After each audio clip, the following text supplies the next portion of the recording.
uJesu Kristu uyinkosi. Bazalwane, ngiyanibingelela egameni lenkosi yethu uJesu Kristu. Ngiyacela sikhuleke. Baba, egameni lenkosi yethu Jesu uKristu waseNazaretha, siyabonga Baba wethu ongcwele lolu suku osipha lona. Siyabonga Nkosi yamakhosi ukuthi nathi usithandile, wasihola kwaze kwala, wasibiyela, wasivikela, wasikhulisa. Nkosi, safunda ukukhuluma, safunda ukuhamba. Siyabonga Baba wethu ongcwele nokuthi silibonile liphuma, seliya ngokushona manje ulokhu usigcinile. Siyabonga Baba wethu ongcwele, sibuka uthando usithanda ngalo, sibuka ukujula kothando lwakho ngempilo zethu, sibuka ukuphakama kothando lwakho ngokuphila kwethu. Siyabonga Baba wethu ongcwele, akekho ofana nawe, akekho ongalinganiswa nawe. Uyisiqalo, uyisiphetho, umhlaba ungakasekelwa ukhona, wakudala konke ngezwi lakho. Siyabonga Baba wethu ongcwele, wena ongumafunga angajiki, wena okudalile akekho ongakushabalalisa, konke kume ngentando yakho. Siyabonga Baba wethu ongcwele, wena ongamdeli umuntu noma izwi selimdelile, ongamlahli noma izwi lingamlahla, abe ngokhethiweyo kuwe. Siyabonga Baba wethu ongcwele, sikunika lonke udumo, inhliziyo zethu zibabaza ubukhulu bobukhosi bakho. uJesu Kristu uyinkosi. Amen. Ngiyaxolisa abazalwane, izwi lami liyashola phansi. Manje ngiyahleka uma ngisho lento ngoba la ngihamba khona abantu bayangikhumbuza. Kanti ngisuke ngempela sengizwa ukuthi hhayi, alisezwakali kuqala, nami angisazizwa. So siyambonga kakhulu bacela uNkulunkulu othando lwakhe lumi izolo namhla nanjalo. Siyambonga kakhulu, siyamtusa esenzela izinto ey'nkulu. Namhla-ke singasayibonanga lezi ey'nkulu, ukwazi nje ukuthi sinoNkulunkulu omiyo njalo, uNkulunkulu osidalile sangabakhe safuza yena wathi asimfuze, uNkulunkulu omise konke ngezwi lakhe, umyalelo nje wakhe indalo iyawuhlonipha. Siyambonga kakhulu lo uNkulunkulu. Namhlanje-ke bazalwane, sizokhuluma ngendumiso. Angazi-ke nami ukuthi kuya ngani sikhulume ngendumiso, kodwa ngicabanga ukuthi kuyizolo, no, akusikho izolo. Ngicabanga ukuthi kungomsombuluko. La ngivuke khona nginento nje yokuthi nje ngithi ngicabanga abantu abacula kahle. Eqinisweni ngangithunyelelwe undodakazi wami engithunyelele umculo othize. Sengiyawulalela-ke lo mculo, umculo nje wendumiso. Bese ngithi, Nkosi yami, babusisiwe abakwazi ukucula kanje badumise. Bese kufika-ke, angazi noma umcabango noma yini, kufike nje ukuthi iphimbo akusiko ukudumisa. Indumiso isuka enhlizweni. Indumiso abantu bangangakuzwa ukuthi ucula kanjani, kodwa yena okudalile ubuka inhliziyo. Yangijulisa abathandekayo le ndaba, yangijulisa kakhulu. So namhlanje-ke mase ngikhulekela izwi, kuvele kufike indumiso. Ngifisa-ke siyibuke-ke, sizofunda laphaya encwadini yabaseRoma chapter 12, sizofunda nje uverse 1. Mhlawumbe sobuye siqhubeke, kodwa-ke ngicela sifunde uverse 1, Romans 12 verse 1. Ngakho ngiyanincenga abazalwane ngobubele bukaNkulunkulu ukuba ninikele imizimba yenu ibe ngumnikelo ophilileyo, ongcwele, othandeka kuNkulunkulu, kube ukukhonza kwenu kokuqonda. IsiNgisi-ke likubeka kahle ukukhonza kwenu kokuqonda.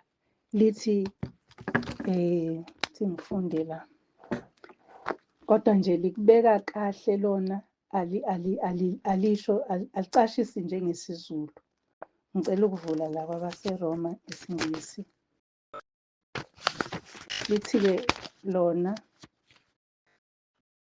ngizolifunda lonke ivesi.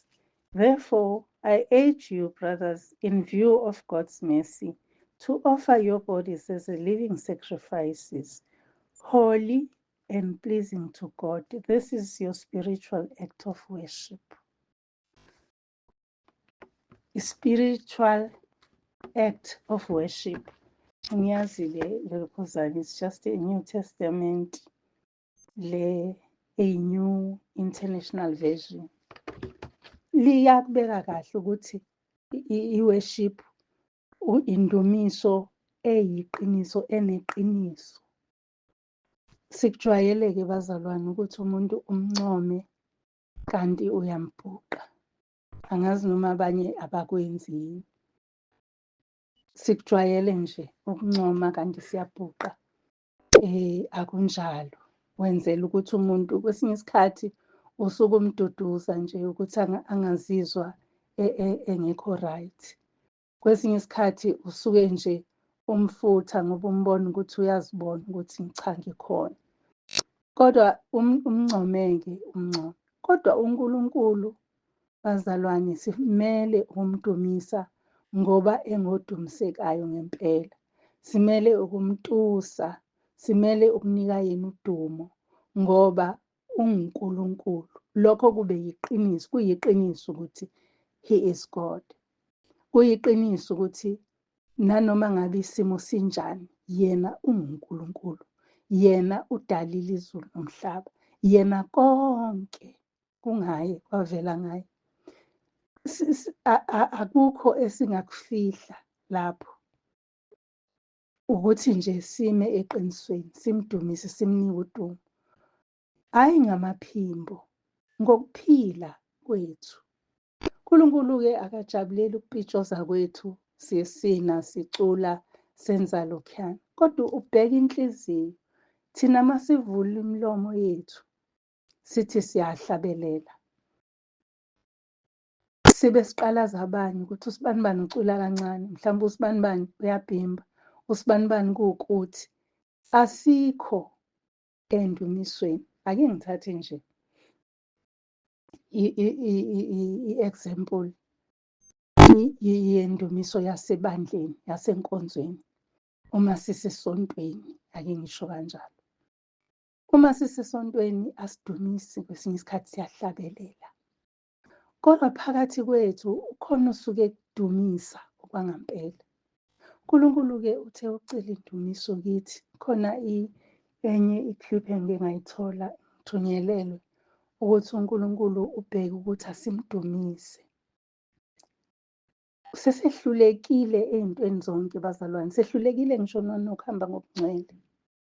Kodwa ucela ukuthi simdumise nje. Uma simdumisa, simdumisa ngenhliziyo. Aze athi lapha kwabaseRoma. Uthi ngivule uRomans 8. Uthi-ke ngivule ngibone ukuthi kuyikho into engicabangayo. KuRomans 8, uverse 26 no-27. Uthi-ke khona ngokunjalo noMoya uyasisiza ebuthakathekeni bethu. Angithi uma ngabe sidumisa ngokukamoya. Indumiso-ke bazalwane idinga ukuthi iqale enhlizweni. Uma isiqalile enhlizweni yethu, ibese iba ngomoya, spirit, ibe spirit led. Inhliziyo yethu kufanele siyilungise. Iphuzu lokuqala nje indumiso iqala enhlizweni. Awuwazi uvele ulokhuza utshela ukuthi cula iculo eluwukuthi bese kuthiwa uyadumisa. Because khona oku-instruct-ile, khona okuthumile. Kodwa uma ngabe izothi malishiwo lelo culo, ubese uvale yonke into engakuphazamisa engqondweni yakho. Ufocuse kuNkulunkulu, nobukhulu bakhe, nothando lwakhe, nokwethembeka kwakhe, nezethembiso azimisela abantwana bakhe, nezenzo zothando lwakhe ukuletha indodana yakhe eyilethela ukuthi izosihlangula.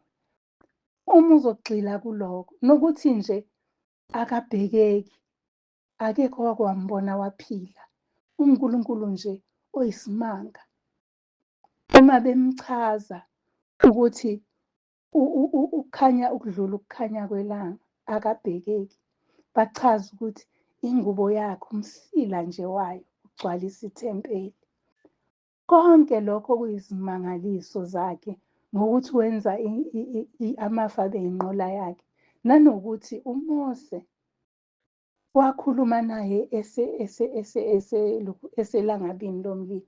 uNkulunkulu oyimanga, uthathe nje ingqondo yakho uyibeke kukho konke lokho okumangalisayo okwaziyo uNkulunkulu, okubonile kwenza, ukuthi ihlobo zidedile, yena abe usizo kuwe.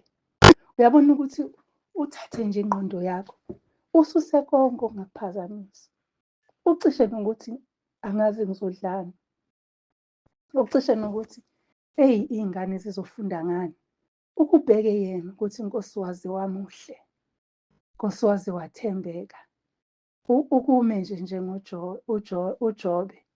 Uyazi ukuthi uJobe wama izimo zimelene naye, wathi ngiyamazi engimkhonzayo, wathi nje ngiyamazi engimkhonzayo. So indumiso ilokho ukuthi inhliziyo yakho ijike ibheke kuye, kungabi khona into ezokuphazamisa. Bese kuthi nje uma ngabe usuqala-ke indumiso, iqubuke indumiso, inhliziyo yakho igxile ekudumiseni uNkulunkulu. Uthathe nje amahubo, ngilinganise ngamahubo 103, la ichazeka khona indaba yenhliziyo. uDavide uthi, mbonga uJehova mphefumulo wami, konke okuphakathi kwami, everything in me, konke nje okuphakathi kwami, kubonga igama lakhe elingcwele. Kusisaphi-ke bazalwane? Kusisa lapha kuleli vesi elithi asinikele imizimba yethu ibe iminikelo yokushiswa, ibe ngcwele phambi kaNkulunkulu, ukuze imizimba yethu nayo isho indumiso. Bazalwane, indumiso ifanele ibe nangomoya. Uma isisenhlizweni, vuma phela. Angathi uma sikhuleka size sifike la singakwazi khona ukuphimisela. Bese lithi izwi, umoya oyingcwele uyasibubulela, uyasikhulumela konke, njengoba sike safunda kwabaseRoma chapter 8 verse 26. Lithi uyasikhulumela umoya oyingcwele, ngisho ebuthakathakeni bethu. Uphumisela lokhu esingasakwazi ukukuphumisela thina.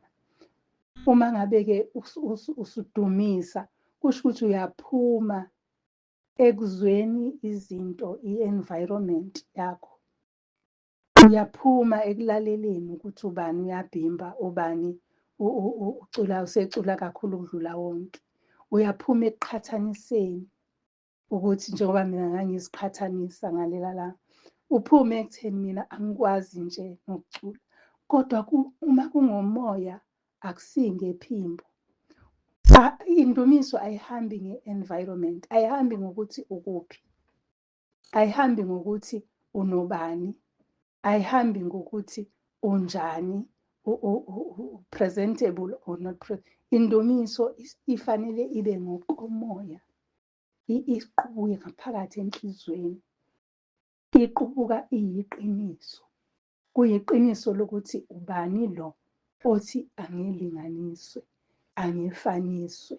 Ubani lo othi udale konke, unalo yini iqiniso? Ungangathekisi, ungasho ukuthi Nkosi ngizwa kuthiwa wena udale konke, ngibona ngathi Nkosi ngikhishwe wuwe. Cha, iba neqiniso enhlizweni yakho, then umoya oyingcwele uzoqubula nalokhu osukukhohliwe ungasakwazi awuthi unikeze uNkulunkulu udumo.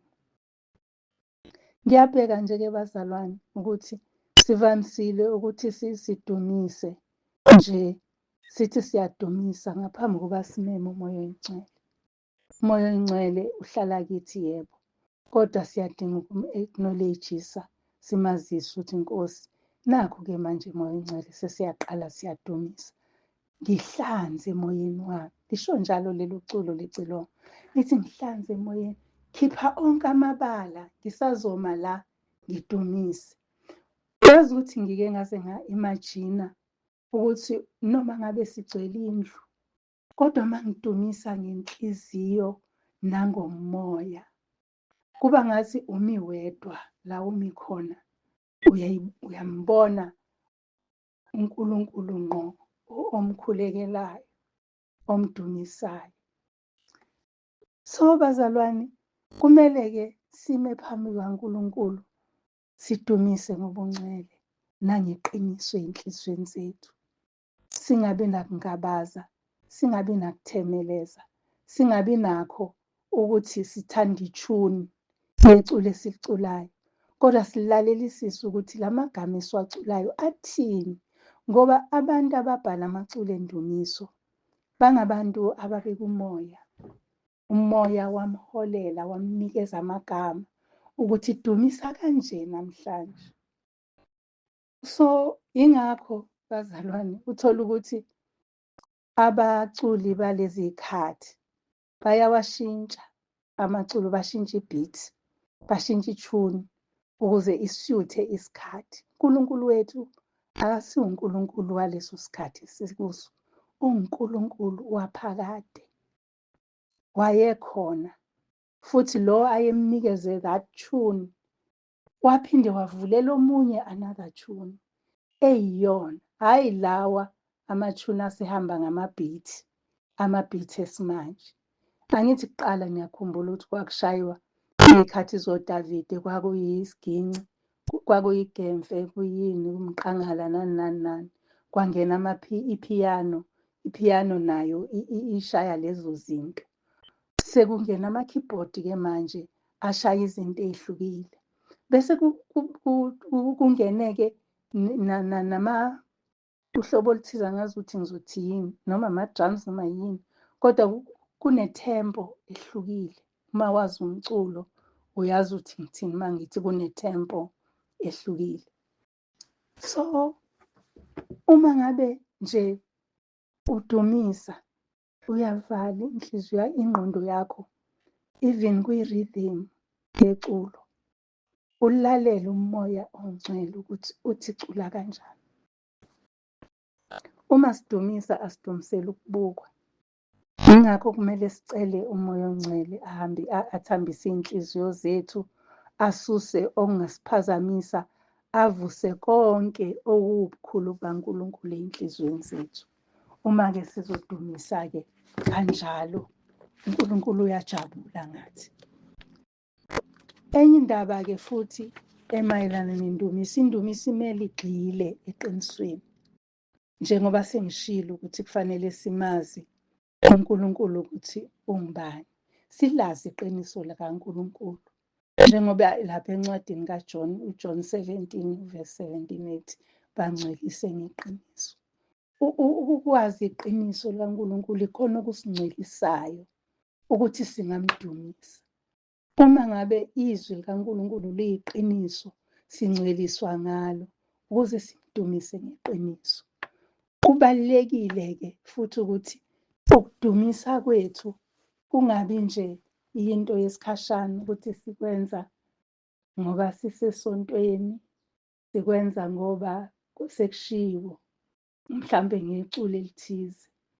Udumisa impilo yakho, umdumise uNkulunkulu.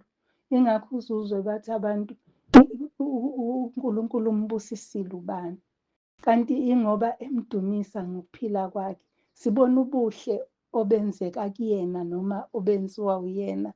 Yena udumisa uNkulunkulu, uNkulunkulu besiyambathisa.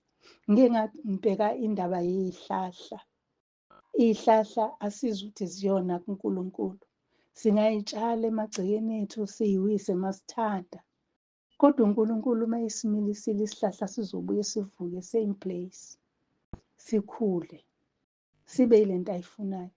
Uma kufika umoya amaqabunga, silinde ukuthi uNkulunkulu aze athi awahlume, abese yahluma futhi indalo iyamlalela kangcono kunathi, imdumisa kangcono kunathi uNkulunkulu. So uma besingagxila sihlale eqinisweni, simazi ukuthi ubani lo esimdumisayo. Ileyo-ke indumiso uNkulunkulu ayijabulelayo. Ileyo nto uma sesiphila impilo zethu zinikeze udumo kuNkulunkulu. Baze bathi abantu, heyi uNkulunkulu okhonzwa usibani bani. Hhayi cha, unamandla. Udumo luya kuNkulunkulu, lungezi kithi, luye kuNkulunkulu. Uma ngabe simdumisa, indumiso-ke, uma ngabe thina sidumisa uNkulunkulu, khona ngikhumbula leli chorus elithi, when the praises go up and the blessings they come down. Uma siphakamisa udumo kuNkulunkulu, yena wehlisa ibusiso. Indumiso-ke iyona-ke uma sidumisa siyaguqulwa. We are changed, we are transformed. Angazi ukuthi ngingabeka kanjani isiZulu, phandle ukuthi siyaguqulwa. Uthi ngibheke laphayana, ngathi khona ivesi engake ngalibona elalikhuluma ngale nto. AbaseKorinte besibili. Yes, ukuguqulwa. KwabaseKorinte besibili, chapter 3, verse 18. Uthi, kepha thina sonke sibuka ngobuso bambuliwe inkazimulo yeNkosi, njengasesibukweni, siyaguqulwa sibe njengalowo mfanekiso ngokuya enkazimulweni, njengalokhu kungeNkosi engumoya. Siyatransformwa, siyaguqulwa. Uma sidumisa, siyaguqulwa. Yingakho uthola ukuthi abanye uma bedumisa ngomoya, amehlo bayawavala. Number 1, basuke sebengasekho kwi-environment wonke umuntu akuyona. Number 2, basuke bengasafuni ukuphazamiseka. Number 3, basuke beyazi into abayishoyo kulo abamdumisayo. Ngike ngalalela enye inkonzo, cabanga ukuthi kwakuba umfundisi uThembi, owayekhuluma ngamaculo aseculwa enkonzweni kulezi insuku, amaculo esikhathi. Athi lisho ukuthini? Lisho ukuthini? Limnikeza kuphi uNkulunkulu udumo? Ngicela ukulinganisa ngaleli, angisho ukuthi li-wrong bazalwane. Wababiza bonke uNowa, wabakhela inqanawe, wathi imvula iyeza. Lukhona udumo kuNkulunkulu. Angisho ukuthi li-wrong ngoba nalo liphuma escripture. Kodwa kufanele ukuthi uma sidumisa, sazi ukuthi sikhuluma ngobani, sikhulumani. Olalelayo kufanele ukuthi ongazi ukuthi ubani uNkulunkulu akasabe. Uyabona nje akhona amaculo endumiso athi uma yeculwa uzwe uvukwa uhlevana wena oseceleni. Akhona amanye futhi athi uma yeculwa uzithola unyakaza nebhithi. Ngisakhuluma ngokunyakaza nebhithi, angazi noma ngavezelwa noma ngizothini. Ngike ngaba nento yokuthi uma ngabe sicula leli culo elu-75 emacilongweni, sithi yebo Nkosi ngiza kuwe ngidalula konke okwami. Kumnandi lokho bazalwane, ukudalula nje kwake kwaba mnandi. Kodwa ufica sinyakaza, dala mangizwiswe nguwe Jesu, zisuliwe izono zami. Yeah, that is nice. Bese uthi uSathane ungivukele, uyajayiva, ujayivela ukuthi uSathane ukuvukele. Ngayibuka le nto, ngathi kwaphinde kwacula leli lithi khethe yakho. Ngiyabona siyanyakaza. Hayibo bazalwane, ake sibe nengqondo ehlanziwe nomoya okhaliphile kunembeza wethu, ukuthi si-understand ukuthi hayi-ke leli lokurejoyisa, leli elokuzilahla, elokuzilahla. Angisho ukuthi ngithini, uyazenzekela kwesinye isikhathi ngenxa ye-rhythm. Ingakho kufanele ukuthi asibe kumoya uma sidumisa, asibe kumoya. Khona amaculo esifanele siwacule. Ngiyakhumbula ngikhula, bazalwane, mina ngikhulele eWeseli. Ngizalwe eWeseli, ngakhulelwa khona, ngakhulela khona, ngakwenza konke kwakhona. Kwakukhona iculo abebethi uma belicula abantu abadala, kushintshe isimo. Lalithi khanye emehlweni ethu. Ngangingali-understand back then. Kodwa manje sengimdala, sengilifunda phansi. Ngiyabona ukuthi lalihlukanisa. Kwakufika la kuhlukana khona ukuthi njengamanje angisabhekile muntu, sengibheke wena ukuthi ukhanye la emehlweni ami, ubonakale kimi. Kwakuvele kushintshe isimo make kwaculwa lelo culo. Sebelishintshile-ke i-tune, sebelicula ngenye indlela balimodernize. Kodwa kukhona amanye amaculo akwenza ukuthi uma ngabe uhlabelela, immediately umoya oyingcwele athi take over. Mayesethe take over, usuke usungasena-control over yourself. Usungasakwazi ukuzicontrol. Sengathi iNkosi ingasisiza bangcwele. Sesiyaphela isikhathi sami. iNkosi ngathi ingasisiza ukuthi njengoba sizothi iNkosi ayikhanye emehlweni ethu, asibonakale phela, akube nale radiation, ukukhanya kuradiate, kuphumele ngaphandle.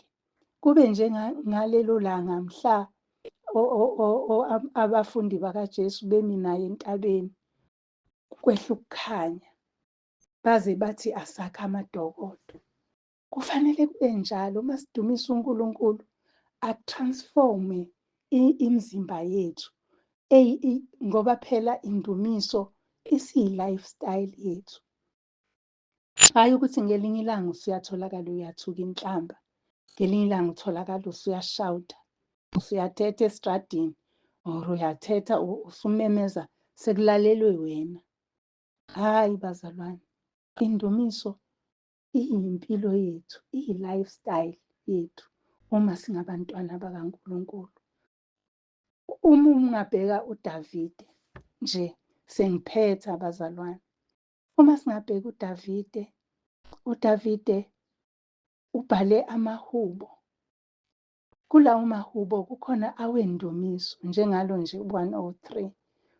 Uzathi konke okuphakathi kwami makubonge igama lakhe elingcwele. Kusho ukuthi yena wonke wayefanele nje, wayethi mayehamba kubonakala udumo lukaNkulunkulu ngempilo yakhe, iqala iziyofika la eseyinkosi khona. Yilokho-ke okuthiwa yi-lifestyle. uDavide isikhathi sakhe wayesichitha noNkulunkulu. Isikhathi sakhe wayethi mayehlezi nje abhalele uNkulunkulu. Ngake ngaxoxa ngelinye ilanga ngengane eyayihlale ibhala ukuthi incwadi engangiyithengele umzukulu wami ethi Dear Jesus, iy'nsuku zonke.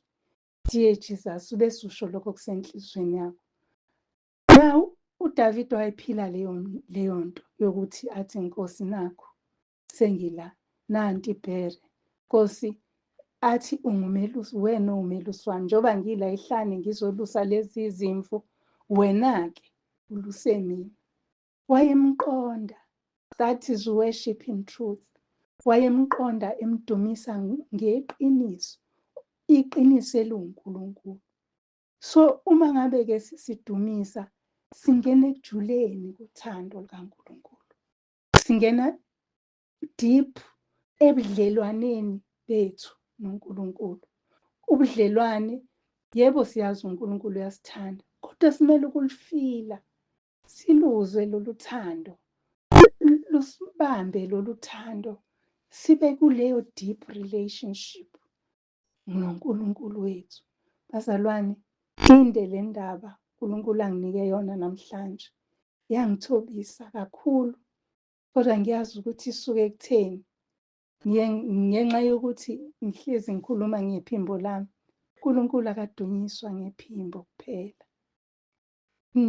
Dumisa uNkulunkulu impilo. It's just lifestyle. Kuyimpilo ukudumisa uNkulunkulu. Inkosi isisize bazalwane. Kungabi khona isikhathi la impilo yethu izohluka ingalethi udumo kuNkulunkulu. La impilo yethu izokwenza ukuthi abantu bangafisi ukusindiswa ukuthi kuthiwe bayisidalwa esisha. Impilo yethu ingenzi ukuthi abantu kufanele ngabe bayasondela. Ithi iNkosi uJesu, thandani izitha zenu. Uma isitha sakho silambile, siphe sidle. So sizobathanda kanjani bazalwane uma impilo yethu ingamdumisa uNkulunkulu? Izwi likaNkulunkulu lithi uNkulunkulu luthando. Uma ngabe usimazi uNkulunkulu ewuthando, ukudumisa uNkulunkulu kuletha uthando, khombisa uthando, i-intimacy yethu kwi-relationship yethu noNkulunkulu. Bazalwane, inkosi yonke inibusise. Nakusengenza isono ngeqe esikhathini, ngiyacela sikhuleke. Baba, siyabonga egameni lenkosi yethu Jesu, izwi lakho leli, uNkulunkulu wethu, wena ongahlulwa yilutho, wena omile kuze kube phakade. Siyakubonga Nkosi ukuthi usingenise kule ndumiso. Sifundiseke Baba wethu ongcwele ukudumisa ngomoya nangeqiniso, hhayi ngey'ndebe zethu, hhayi ngokuhlabelela kwethu, kodwa ngempilo yethu. Siphe-ke Nkosi umoya wakho oyingcwele ukuba konke esikuletha kuwe kube indumiso eyiqiniso nepheleleyo. Yenza-ke Nkosi iqiniso lakho ukuthi ligxile enhlizweni zethu, sitholele ekusondeleni kakhulu kuwe usuku nosuku.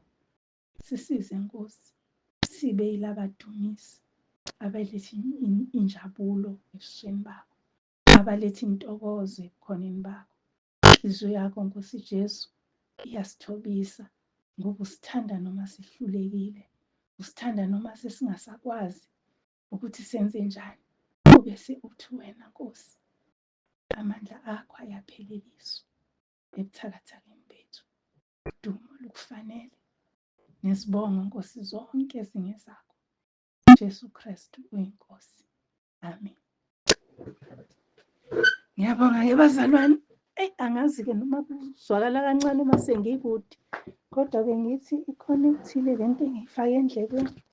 Siyambonga uNkulunkulu bazalwane kakhulu kakhulu kakhulu. Ngithathe futhi leli thuba ngibonge kubo bonke abaphumelele ukuthi babe kanye nathi eBhangshela sovula indlu yenkonzo yasentabeni. Hey bazalwane, siyambonga kakhulu uNkulunkulu. Sithule nje sibheke imisebenzi yakhe. Emoyeni wami lokhu livuka lithi ngibabaza ukwenzile Nkosi kwawona lo mhlaba osenzele wona. Hayi, umoya wami uyamdumisa uNkulunkulu.